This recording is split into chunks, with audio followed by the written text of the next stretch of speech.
Minha sogra teve morte cerebral após um AVC, dia 3 de fevereiro. Optamos pela doação dos órgãos. O procedimento cirúrgico foi dia 5 de fevereiro. Ele quer saber quando foi que ela desencarnou e se ela sofreu. Essa que é a pergunta dele. Tem uma outra pergunta que vai também à visão espírita da questão da morte cerebral. Também tem uma outra pergunta que a gente recebeu aqui de um ouvinte. Então aborda esse tema para a gente.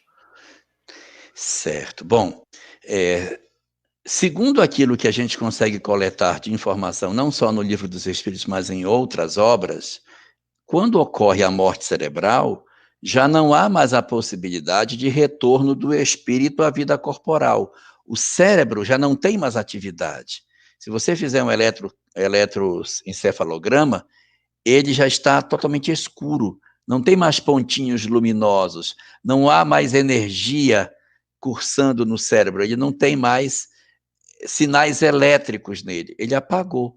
Ele é como se fosse uma usina que alguém veio e desligou, pronto, acabou, ela não liga mais, depois que ela apaga, ela não retorna.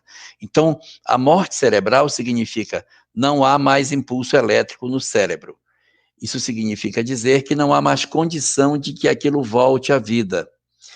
Quando o cérebro para de funcionar, existem algumas instâncias nossas do crânio que ainda funcionam, que são aqui embaixo, no bulbo cerebral.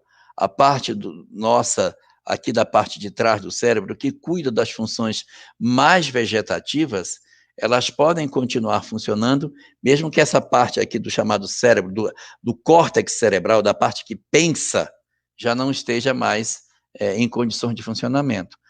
O que significa funcionar aqui atrás? Continua batimento cardíaco, pelo menos por um tempo, processo digestivo continua acontecendo, os movimentos que já são do automatismo do corpo, eles ainda continuam porque o princípio orgânico ainda por um tempo vai continuar funcionando, às vezes estimulado por um aparelho que consegue manter o ritmo cardíaco e tal, você mantém uma certa estabilidade só da máquina, mas não há mais pensamento, não há mais nada. Então, como não há mais essa vinculação, nós dizemos que a pessoa já desencarnou, porque o que está sendo mantido é apenas a alma orgânica, mas a chamada alma espiritual, como define Kardec na introdução de O Livro dos Espíritos, essa já teria se desvinculado do corpo.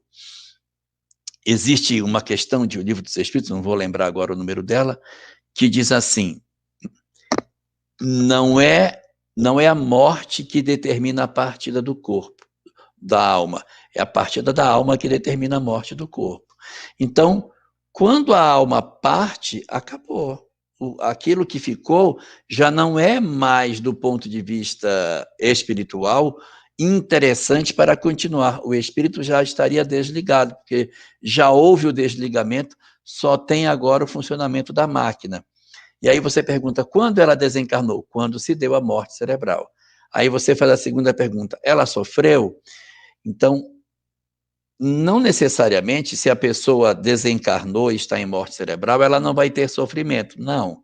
Pode acontecer de uma pessoa que experimenta a morte cerebral ter algum tipo de dificuldade para desencarnar, porque, por exemplo, imagina que ela seja uma pessoa materialista, ela desencarna, mas ela continua ligada ao corpo, querendo que o corpo retorne, isso dá algumas dificuldades. Mas o livro Dias Gloriosos, que fala sobre a questão de transplantes, afirma que quando você faz a doação de órgãos, mesmo na condição de morte cerebral, há um envolvimento dos espíritos que promove um adormecimento desse doador para que ele não sinta o processo de doação.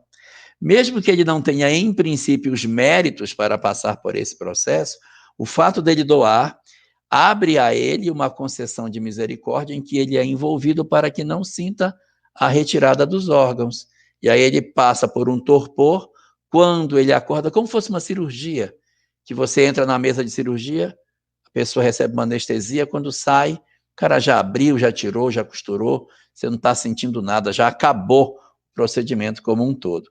Então é assim, mais ou menos, eles adormecem o espírito para que nenhum tipo de reflexo no espírito aconteça em função da possível retirada de algum órgão do corpo que ainda funciona precariamente por algum tempo, apesar da partida do espírito.